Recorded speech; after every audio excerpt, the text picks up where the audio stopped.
Hi everyone, welcome to Online. This is Dr. Ashok, consultant clinical microbiologist. So today we are going to deal with one of the most commonest viral infection which is seen in our country, and it's going to be the rubella infection. So it's going to be one of the viral infection, and it's going to affect the pediatric age group and also the pregnant women.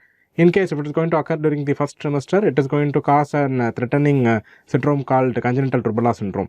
So let us see about the topic now. So the name rubella is derived from the Latin word meaning little red, because a particular rash appears as a rose to red spot, and rubella was initially considered to be the variant of measles and scarlet fever. And it was not until 1814 it was first described as a separate disease in the German medical literature. Hence the name is called as German measles. So the particular infection is called as rubella. The other name of this particular condition is going to be called as German measles. So it's going to belong to the family Togaviridae, and it's going to be the enveloped virus. So it is going to contain the particular envelope. So it's going to be the enveloped virus, and the genetic material which the particular virus is going to contain is going to be the single stranded RNA genome. So this is a single stranded RNA genome.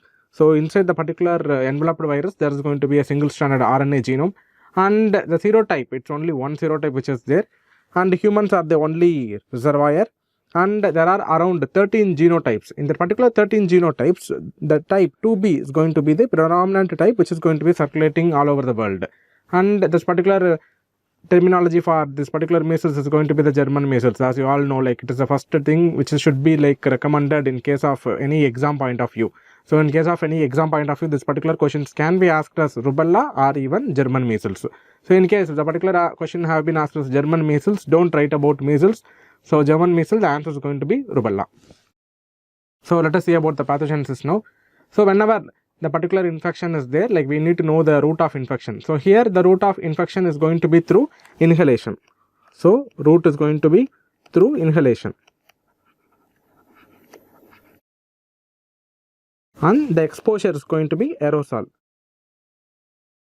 So mode is going to be the inhalation of aerosol. So whenever the particular individual who is infected from the particular rubella infection, they are going to spread the infection through the nasal route. So if they are going to sneeze or cough, they are going to produce the aerosol, and the aerosol is going to contain this particular measles or rubella viral particle. So what is going to happen is that the particular person who is going to have rubella, when they are going to sneeze out, the particular aerosol is going to contain the particular rubella virus, and when someone is going to come in contact with the particular person, they are going to inhale that particular aerosol in the respiratory tract, and there is going to be an establishment of infection in the respiratory tract.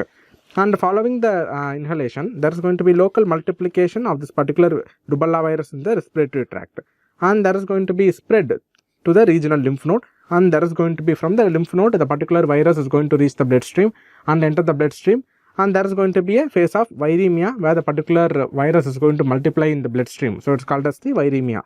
So the presence of virus and the multiplication of virus in the bloodstream, that is called as viremia. And following the viremia, there is going to be the involvement of skin, which is characterized by the presence of spotty generalized maculopapular rash. So there is going to be the presence of spotty red to pink maculopapular rash, so which is going to be one predominant condition which is going to affect the skin. So that is going to be the skin and soft tissue infection which is involved by the viral infection.